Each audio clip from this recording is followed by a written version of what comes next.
Thank you, ladies and gentlemen, for joining us today, taking time out and celebrating Women's History Month with us.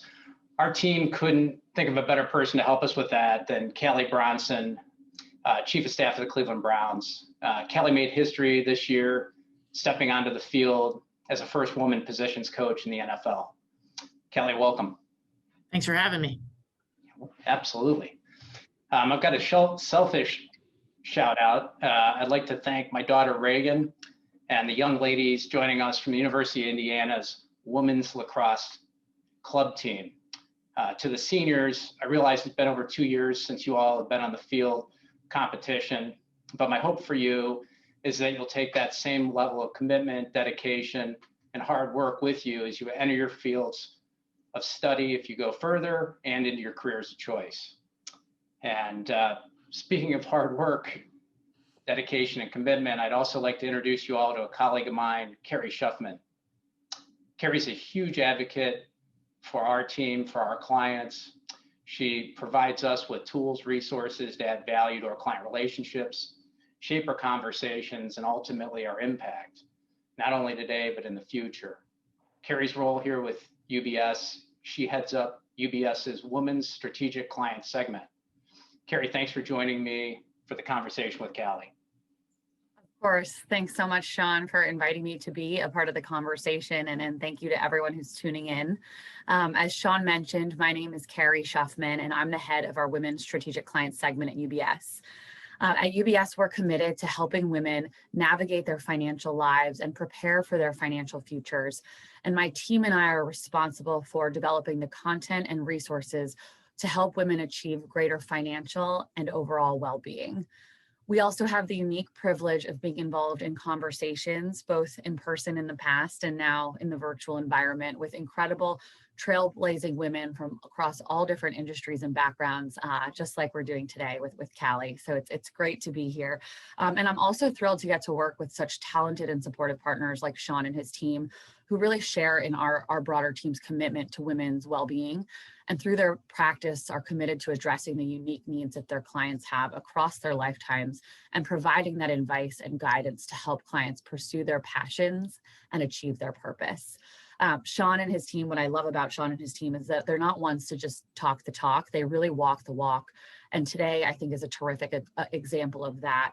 And I recognize, knowing many of you who are joining today, clients and prospective clients of Sean and his team, are trailblazers just like Callie, and that you're each following your passions and pursuing a path to purpose across a variety of fields and areas.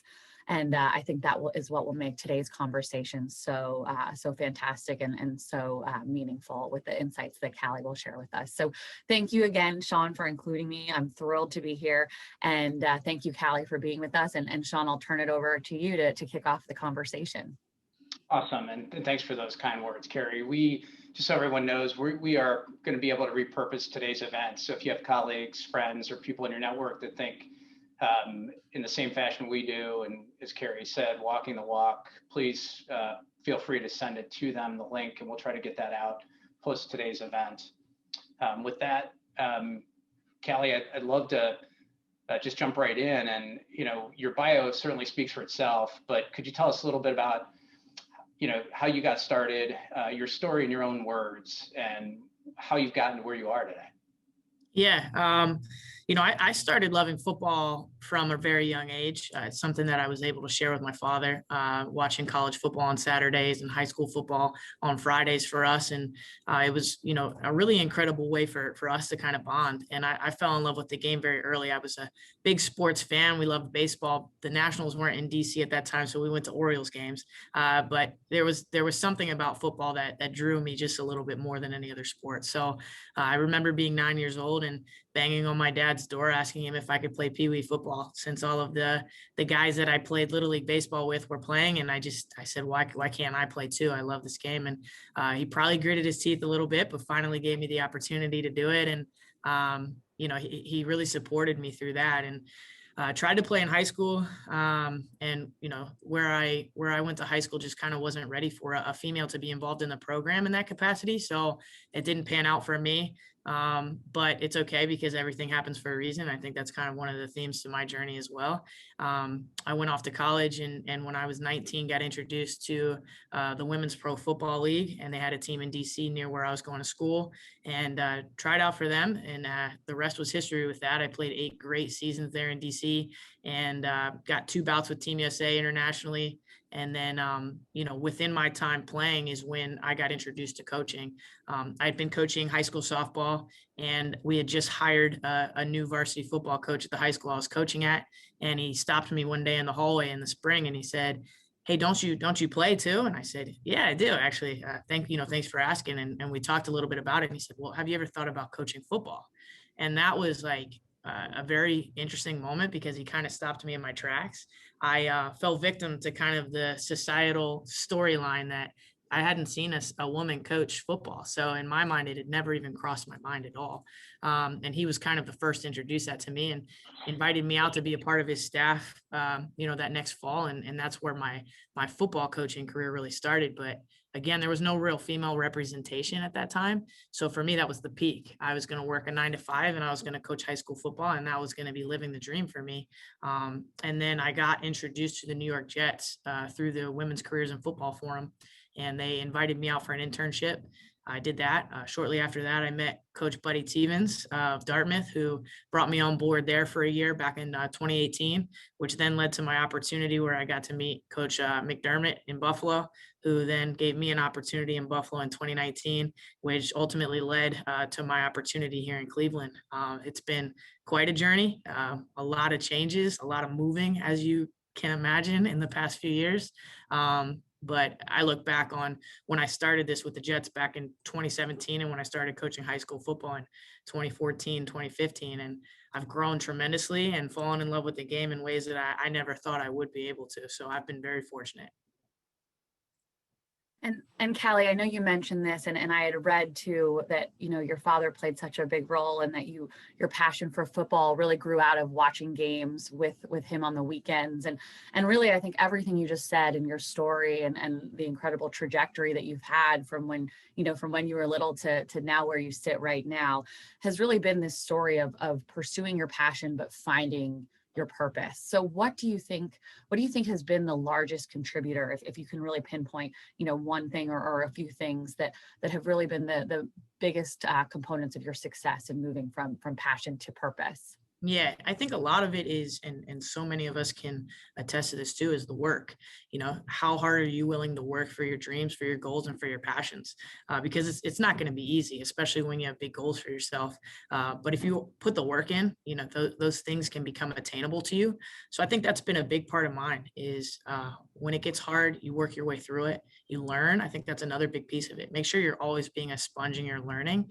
I always tell people, your job may be this right now, but something else may be asked of you. Have you learned how to do that? I think you should be sharpening every tool in the tool belt when you get an opportunity to. So when you combine those things, the ability to be a sponge, to learn as much as you can with hard work, there's no limit to what you can accomplish. Yeah, that's awesome, Callie. And I guess speaking to the hard work and the learning, this past year has been impactful for all of us in our roles, and we'd be remiss if we didn't acknowledge the current COVID-19 environment, the tremendous impact it's had on all of us in many different ways. But what are some of the biggest takeaways you've had from the pandemic, and where do you think you personally grew the most? Yeah, from the bigger picture, 2020 was a massive challenge on all of us in so many ways. And it was a massive challenge for the NFL in trying to figure out how to have a successful, but most importantly, a safe season. And you look back on that and you kind of have this big gloomy cloud over 2020. But in reality, the silver lining to that was it was actually one of the best years for women in football. So there's the silver lining to that. I mean, you saw the game in Washington where we had myself, Jennifer King, and Sarah Thomas. And then you're seeing 2 women coaching in the Super Bowl. You're seeing a lot of unbelievable female accomplishments in 2020. So that's what I remind myself of. In chaos and adversity grew a lot of opportunity. And women really, COVID made barriers, but women broke them. So I think that was such a really, really cool takeaway for me from 2020 as it pertains to the seat that I sit in. And what I took away from it is adaptability. I think that's such a big piece of what we all had to get really, really good at this year. You go from literally 1 week working in your office and doing the regular routine and getting your coffee in the same place. And then in one snap, you're having to figure out how you're going to do the same thing from your house. I think a lot of us had to figure out how to come out of our comfort zone and the routine that we got so set in and find a way to still be really, really great at what we do in a different way. And I think that definitely challenged me. We talked about this time last year, we were trying to program something that the NFL had never seen before in a virtual offseason program. And you had no idea where to even start with that. It went back to like, what virtual platform are we going to use? Are we going to use Zoom? Are we going to use this? I mean, you go back to that, it's about being, versatile and being able to adapt. And I think that that's something that I had to get really, really, really good at. And I look back on it, and luckily working with somebody like Coach Stefanski, who rolls with the punches better than anybody I've ever seen, and also is extremely poised as he does. And I learned a lot from him, and I'm really grateful for that. And I love what you just said about finding the silver linings and finding the good amidst, so much terrible crisis. And I think that's something personally and, on my team at work, professionally, has been really important to us, is trying to find the good.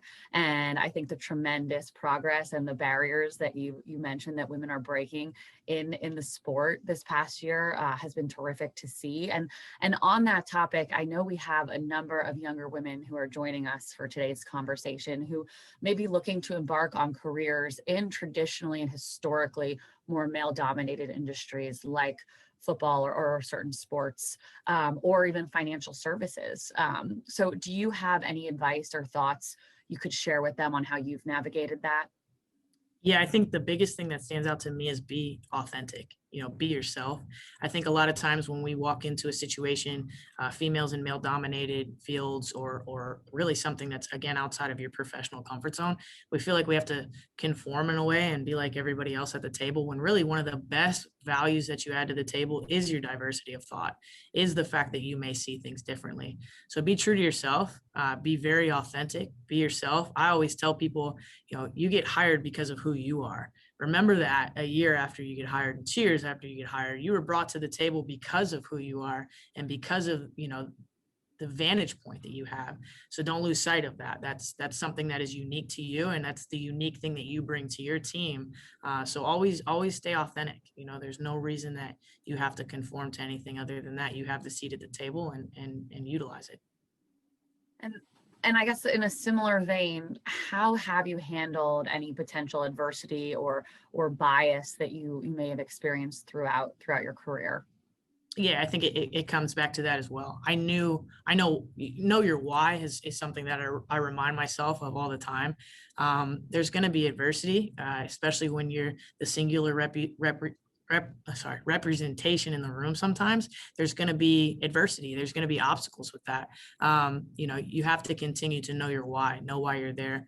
And again, take value in the fact that you have that seat at the table, and you're going to work hard, and you worked hard to get to that point. You're going to continue to work hard to get to the next point. So I think that that's such a big part of it, is know your why, stay true to yourself. And a lot of the time that the adversity takes care of itself. If you stay true to yourself, work hard, and remember why you're there and why you have that seat at the table. I love that. I think the authenticity and knowing your why is so important for everyone, whether you're a woman, whether you're a man, regardless of industry, regardless of, life situation where you are in your career. And I think that knowing your why is so much about the purpose that you envision for yourself and what you're building in the future. But the why is often also about the people around us who have impacted us and who have really shaped our past to get us to where we are today. So if you were to kind of look back on your past and your why and what got you to where you are today, what, specific experiences or people would you say have had the biggest impact on you, and how has that led you to where you are today? Yeah, I'd say personally, it's definitely my dad. He's been not just number one fan from the start, but he's been my coach, so to speak, in every aspect of life, and has supported me and has been the person who really taught me, if you want something bad enough, go get it. The only person who has to answer as to why you didn't attain it is you. And he always supported me in that. And on the days where I wasn't sure if I could pull it off or whatever, he was the person on the other end of the phone saying, like, this is yours, go get it, and I think that was so important for me because it's natural, especially when you're trying to go for certain goals, to have a little bit of self-doubt. So to be able to have somebody in your corner who knows you better than you know yourself sometimes, reminding you what you're capable of, I think is really impactful and important. And that was incredible for me. And then kind of in my professional journey, I think one of the people that stands out the most to me was Buddy Tevens, who I coached with at Dartmouth. Just all around one of the best coaches that I've been able to work with prior to my time here in Cleveland, and an innovator of thought. And, he's a football coach in the Ivy League, pushing for diversity like nobody else in college football right now, which is amazing. And he's also pushing for player safety there with not tackling in practice. He's just such a well-rounded person for me. And when he hired me, I was on a staff of 20 plus coaches, and he really invested in me, and he gave me an opportunity as an entry-level coach to grow as much as I wanted to, and take on as much as I wanted to. And that really helped shape my drive and how much I felt valued in the room as well, because you're not just a fly on the wall. You're not just the seat in the corner. You're somebody who's contributing every day. And he gave me that opportunity to do that and build my confidence as a coach, which, I'm definitely indebted to him for that opportunity. Kelly, that's awesome. You commented earlier on the NFL's women's careers and football forum and how it impacted you. Could you tell us a little bit more about what that organization, what the NFL is doing with that, and more importantly, I guess, what are the future challenges as you see, not only for women, but as we push forward in sports in general outside of the NFL? Yeah, the Women's Careers in Football Forum is unbelievable. We just wrapped up year 5 a couple weeks ago. And, the first year that it happened, we were still trying to figure out which direction it was going to go and what it was going to be. But the premise behind the program is it's a massive networking opportunity for women who want to get into the NFL on the football side. So the interesting fact there is close to 50% of NFL employees are female, but that's on the business side. Less than 1% of representation on the football side. So obviously there was a need to grow female representation in coaching, scouting, operations, and those departments that deal particularly with the team itself. So this was really a push to get women and qualified women and interested women in front of NFL GMs, NFL head coaches, NFL directors of football operations, and give them the opportunity to, one, learn what it is they needed to do to develop to become a qualified candidate for an entry-level position. And then also, once they were capable to do that, then getting them in front of them and giving them the chance to have that introduction. So the first year, it was phenomenal. It was, Coach Ron Rivera was there, Kim Pagula, owner of the Bills, was there, Scott Pioli, who at the time was with the Falcons, and a really, really cool opportunity. And like I said, we just wrapped up year 5. And for the first 2 years, I was a participant. And these last 3, I've been able to speak on panels and do breakout rooms, which is kind of like that full circle moment where you're able to give back to the same program that gave so much to you, because that's truly how I was introduced to the Jets. So it's really amazing. And year 5, what we just wrapped up, just to give you a scale of growth, we had incredible people year 1, but this past year we had, I think it was 13 teams represented by either front office executives, head coaches, or GMs. And Bill Belichick led a coaching breakout session, which was awesome, because you're seeing that kind of a buy-in. And really what that means to me is most of the league is coming around and finding a way, how can we incorporate women into what we do from a football perspective? And then you're able to hear from Bruce Arians about how, he had 2 females on the sideline for the Super Bowl. So you can't make the statement anymore that having females involved, makes you a weaker team or takes away from whatever. You're on the most successful platform in football, at the Super Bowl with 2 females on your sideline. So his point was, it does add value. It is important. So it's been really incredible to see how much the program has grown. We still have obstacles ahead of us. And one of the biggest is women do not have the same feeder program into football that our male counterparts do. Most of the males who work in football have played at some point, whether it be youth, high school, college, and that's how they're able to build their networks and, more importantly, grow their football IQ from a younger age and build that foundation. At the moment, females don't have such a massive feeder program, but we're seeing a big change in that with this emergence of girls flag leagues around the country at the high school level, and also now at the college level in the NAIA. It's a collegiate sport now for girls flag. So it's going to be really cool to see over the next 5 to 10 years how now being able to lay that foundation for so many young girls around the country is going to lead to more females who are chasing after careers in football. So that's what we hope is the next few years, the growth of participation in programs like the Women's Careers in Football Forum, and just more active desire to get into the field, because I think it's intimidating. I think there's a lot of women in the country who would love to work in football, but are intimidated because maybe they don't have that knowledge. And now we're providing programs and opportunities for women to build that football IQ and feel more confident about seeking those positions. Yeah, that's fantastic. That's really powerful. Thanks for sharing that. Just another question. We've talked a lot about your path to where you are today, and the people and opportunities that have shaped your career and your journey to your success, as well as what it's like to have navigated just through football as a woman, and what you're doing, both in the work you do every day and purposeful activities that you're doing to change this landscape, obviously through the forum and other aspects, and even sharing your conversation with us today. But speaking more to the work that you do every day, I'm sure folks want to know, what goes on behind the scenes in your world. I know I would love to. Every Sunday we tune in at 1 o'clock or 4 p.m. and we're seeing the results of the work. But I think there are folks that are joining us today that would love to know what happens behind the scenes and the tons of work that you all do leading up to game day. If you'd be willing to share that with us, what that looks like from your chair. Sure. Yeah. So when I interviewed for this position, one of the other great qualities I will give Coach Stefanski is he's very transparent. He's very upfront. He's very honest. And when I interviewed for this position, one of the questions I had was, from your chair, from your seat, what does this entail? And his answer was perfect. And at the time, I didn't realize how perfect it was, but it was, this isn't anything and everything job. I can't put it on paper what you're going to be required to do. And he couldn't have been more correct in that moment. And then obviously add COVID and all that craziness to it. And this position grew significantly as time went on. But, ideally, talking in season, my role is to take as much off of his plate during the week as I possibly can, from a planning and logistics and just basically operating the coaching staff, so that he can focus on what he needs to do, especially from an offensive standpoint, week in and week out. So on a Monday, we'll go over the game on Sunday and kind of put that to bed a little bit. And then we as a coaching staff, I'll start to coordinate when the staffs are going to meet together to start the game planning process. We'll roll into Tuesday, same process for us. Most of the time the coaches are getting ready for all of that. And I'm setting up all of our schedules for the rest of the week when we get to see the players again. I'm also starting to coordinate with all of our different departments on what we're going to do for practice that week, et cetera. Wednesday, Thursday, Friday, we're practicing.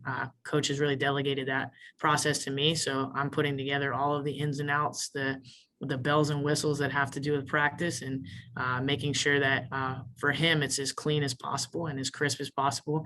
If we're only going to get 2 hours with the guys, we're making sure, especially from where I stand, that we're getting the most out of those 2 hours and we're not wasting any time. So I take that pretty seriously because he takes that pretty seriously. So I'll spend a lot of Tuesday making sure that Wednesday, Thursday, Friday are as clean as possible for the amount of time that we get with the players, coordinating all the meetings, making sure the players know when they need to be, where they need to be. I'm working with, every department, video, equipment, et cetera. Getting towards the end of the week, making sure equipment has everything they need, operations has everything they need for the game, for what we have to accomplish on Saturday.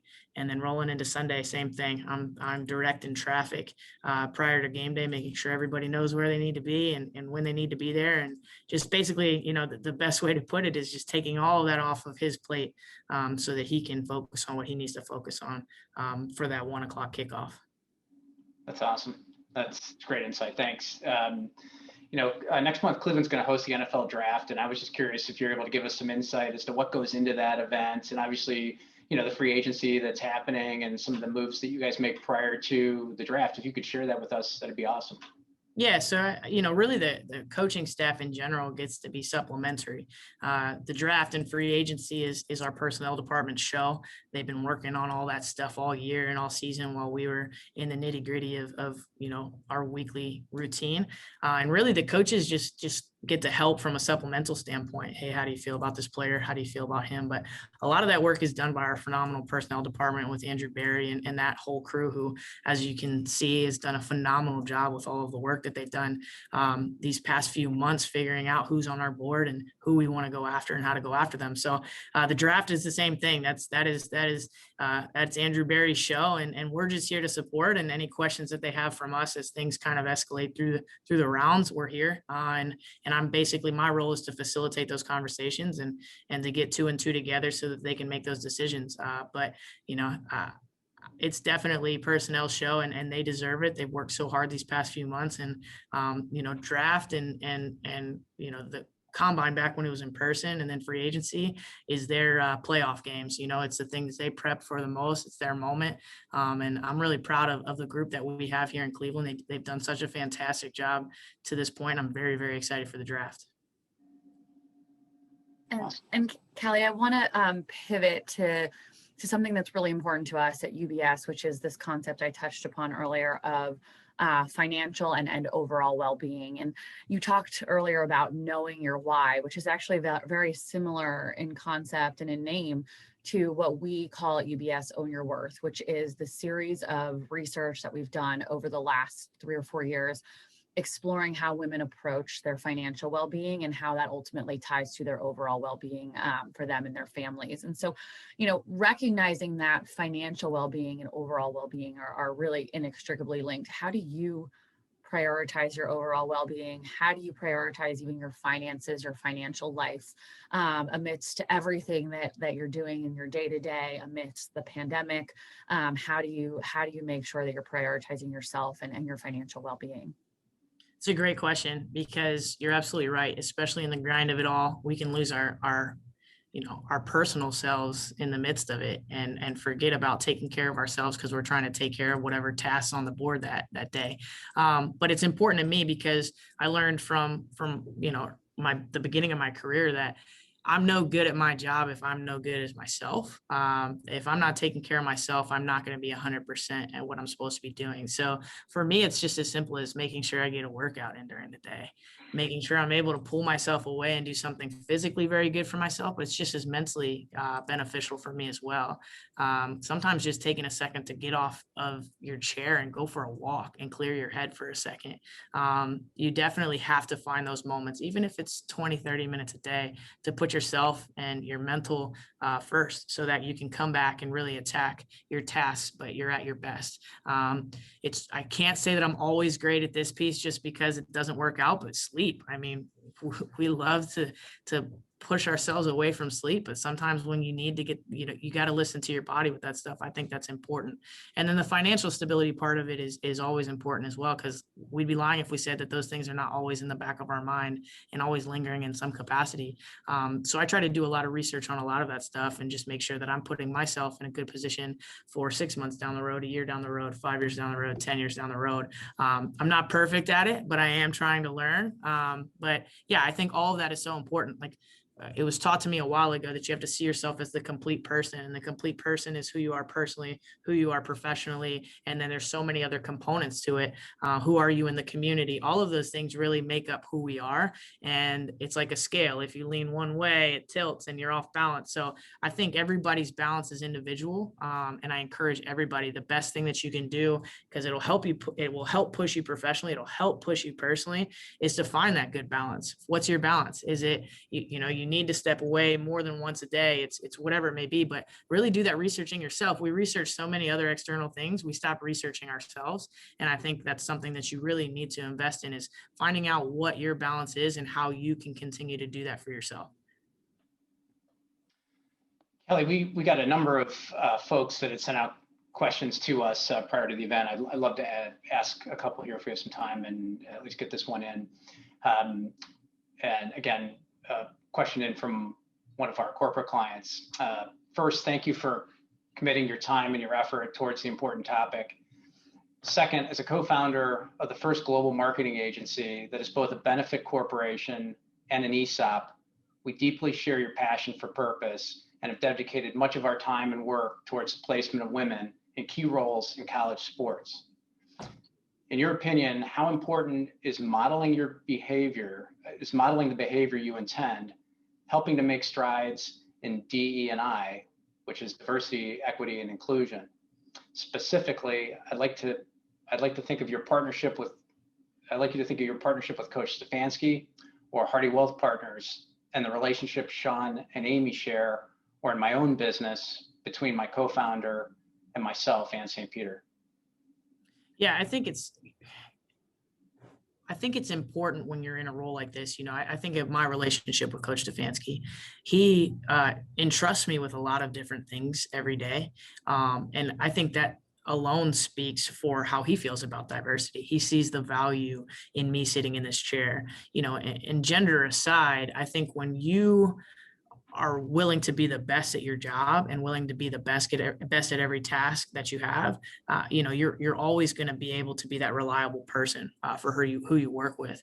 I think it's great here at the Browns. Like, we really push for this. Andrew Barry's right hand is also a female who does such a phenomenal job. But when you peel back the layers of all that stuff, both she and I believe the same thing, and that's just that we want to work hard. And when you do that, you leave a positive impact on everybody that's around you. And I think that that's something that I take very seriously. I know that, coaches are a network. And I work with a coaching staff of 20 plus men. And the way that NFL coaching works is they're going to go somewhere else, and then somebody else is going to go somewhere else. They're going to go somewhere else. And the impact that I'm able to leave on them and what they're able to see about how Coach Stefanski trusts me in my role and how much he delegates to me is changing their mind on how they feel about the value added of having a female on staff, which is really, really important. And that's, they're going to take that where they go. And that's going to continue this web of positive thoughts of females and diversity within organizations, which I think is super important. So, I try and treat every single opportunity I get to I don't want to just say change somebody's mind, but evoke the change and maybe reframe how they think a female being on staff changes things. I try to use every opportunity I get to change that scope with how I act and how I interact with everybody. And then I think Coach Stefanski feels the same way. I don't think he would have put me in this position if he didn't think that this was a positive thing for the organization, for the team, and for his staff in particular. That's awesome. Well, I appreciate all your time today. You taking the time out to share with our clients and our friends and folks in our network, not only your career and what you aspire to do, but the change you've made and the impact you've had inside the NFL and our community. We're glad to have you here as part of the Cleveland Browns and hope that you continue to be part of that for years to come. I just thought I'd highlight a couple of things that you said that I thought were key. You mentioned working hard. You mentioned adaptability. And I love this line where you said, be really good in a different way. I think we could all shape, daily lives through that process. And then you also made the comment about authenticity, being authentic, being who you are, and being committed to that. And that's so important. So thanks for sharing that. And then lastly, this comment that you just made on balance, on the fact that we're not just, a work person, we're not just a friend or a mentor, but, we have a place in the community in order to impact those around us and a potential to be able to do that in whatever ways we can share our treasures. So that's really fantastic, and appreciate you sharing everything you did with us today. I wish you well, and I want you to know that we look forward to seeing the wake that you continue to create and your purposeful energy. It's awesome. I really appreciate that. Thank you. I'll say thank you as well, Callie. This was a terrific conversation. And I love what you said at the end and that last question around modeling behavior. And, there's so much research that says, to be it, we need to see it. And I think that you're doing exactly that. And I think that, it's incredibly inspiring. And I think we certainly have more progress to make, but it's terrific to see, what you're doing and what that means for so many people. And also the work that you're doing as well. And the fact that you've taken this passion and these years of, building that passion and pursuing your dreams to get to where you are today. I mean, I think it's a true story of all of the things that you said around pursuing passion, finding purpose, and really being driven to do great work and work hard and bring your authentic self to the table. Yeah, thank you. And conversations like this and being able to have these opportunities to tell my story pushes that forward. So I really, really thank you guys so much for having me on to be able to talk a little bit. Like I said, this also evokes change. So I appreciate the platform to do so. Well, Callie, we hope to have you back. And again, thanks for all your time. And as I promised, we'll try to get you back some minutes in your day to go take that walk and do something for yourself. Thank you. You got it.